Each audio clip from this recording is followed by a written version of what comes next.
என்னாச்சு?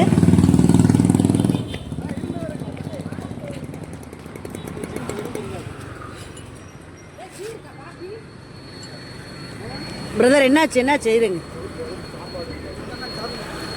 கொடுத்துறேன்.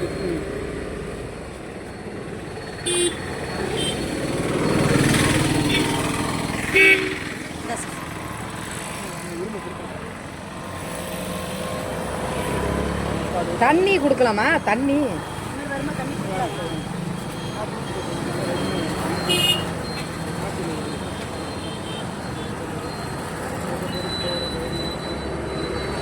நல்லா தான் வந்துகிட்டு இருந்தாரு.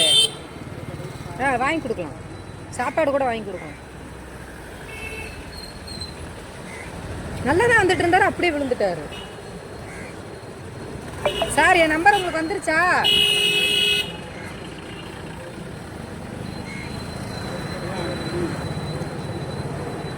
உட்கார வையன். ஏங்கய்யா, கையில் எடுத்துகிட்டு வந்துருக்கீங்களா? கையில் எடுத்துகிட்டு வந்துருக்கீங்களா? 20 நாள் இங்கே வந்து நான் எங்கே வேலை செஞ்ச போயிட்டு சரி, ஊருக்கு போகிறதுக்கு எவ்வளோ ஆகும்? ஊருக்கு போகிறதுக்கு காசு எவ்வளோ ஆகும்? பஸ்ஸுக்கு 600 ரூபாயில் ஊருக்கு போயிடுறேன். வேலை செஞ்சு தான் பார்த்துருக்கீங்களா? அப்படிலாம் கேட்டு பழக்கம் இல்லை. நான் பொண்ணாட்டம் வாங்கிக்கலாமா? அப்படி கேட்டு பழக்கம் இல்லை, பால் போட்டுட்டா பழக்கம். சரி, ஓகே, ரைட்டு. உங்கள் தங்கச்சியோ அக்காவோ பொண்ணோ மகளோ இருந்தால் நீங்கள் ஏற்றுக்குவீங்கல்ல? பஸ்ஸெல்லாம் இருக்குது. பஸ்ஸுக்கு டிக்கெட் எடுத்து கொடுத்தா ஓகேவான்னு கேள்றீங்க? டிக்கெட், பஸ் டிக்கெட் எடுத்து கொடுத்தா போறீங்களா?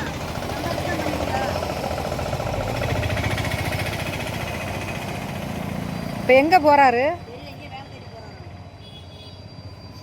திரும்ப கையிலே வச்சுக்கோங்க. எல்லாரும் எல்லா நேரத்துலையும் வந்து ஹெல்ப் பண்ண மாட்டாங்க.